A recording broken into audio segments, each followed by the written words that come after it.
നമസ്കാരം. നുണ പരിശോധന അല്ലെങ്കിൽ പോളിഗ്രാഫ് ടെസ്റ്റ്, അതിനെപ്പറ്റിയാണ് ഈ വീഡിയോ. ഒരു കുറ്റാരോപിതന് കുറ്റകൃത്യവുമായി എന്തെങ്കിലും ബന്ധമുണ്ടോ, അല്ലെങ്കിൽ അയാൾ മനഃപൂർവ്വം കള്ളം പറയുകയാണോ എന്നീ കാര്യങ്ങളൊക്കെ തെളിയിക്കാൻ വേണ്ടിയിട്ടുള്ള ഫോറൻസിക് മെഡിസിനിലെ ഒരു ഉപാധിയാണ് പോളിഗ്രാഫ് ടെസ്റ്റ്. ഒരാൾ മനഃപൂർവ്വം കള്ളം പറയുമ്പോൾ അയാളുടെ ശാരീരിക പ്രവർത്തനങ്ങളിൽ പ്രകടമായ മാറ്റങ്ങൾ ഉണ്ടാകാം. അയാളുടെ രക്തസമ്മർദ്ദം കൂടാം, നാഡിയെടുപ്പ് കൂടാം, ശ്വാസോച്ഛ്വാസത്തിൽ ഏറ്റക്കുറച്ചിലുകൾ ഉണ്ടാകാം. അതുപോലെ സ്വെറ്റ് ഗ്ലാൻഡ്സ് കൂടുതൽ പ്രവർത്തിക്കുന്നത് കാരണം സ്വെറ്റ് കൂടുതൽ ഉണ്ടാകുന്നു. അയാളുടെ സ്കിന്നിലെ electrical resistance, galvanic skin resistance അത് കുറയാം. അതുപോലെ തന്നെ ഇൻവോളണ്ടറി ആയിട്ടുള്ള മസിൽ കൺട്രാക്ഷൻസ് പേശികളിൽ ഉണ്ടാകാം. ഇതെല്ലാം ഒരു കമ്പ്യൂട്ടറിൻ്റെ സഹായത്തോടു കൂടി രേഖപ്പെടുത്തി ഗ്രാഫിക്കലായിട്ട് റെപ്രസെൻറ്റേറ്റ് ചെയ്യുകയാണ് പോളിഗ്രാഫിൽ ചെയ്യുന്നത്.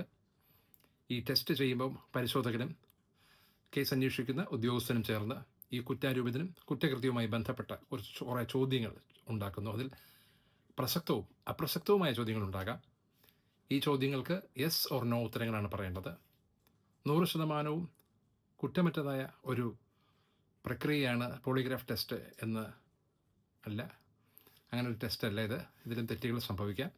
പക്ഷേ ഒരു കുറ്റാരോപിതന് അയാളുടെ നിരപരാധിത്വം തെളിയിക്കാനും പോളിഗ്രാഫ് ടെസ്റ്റ് ഉപയോഗിക്കാവുന്നതാണ്. നന്ദി, നമസ്കാരം.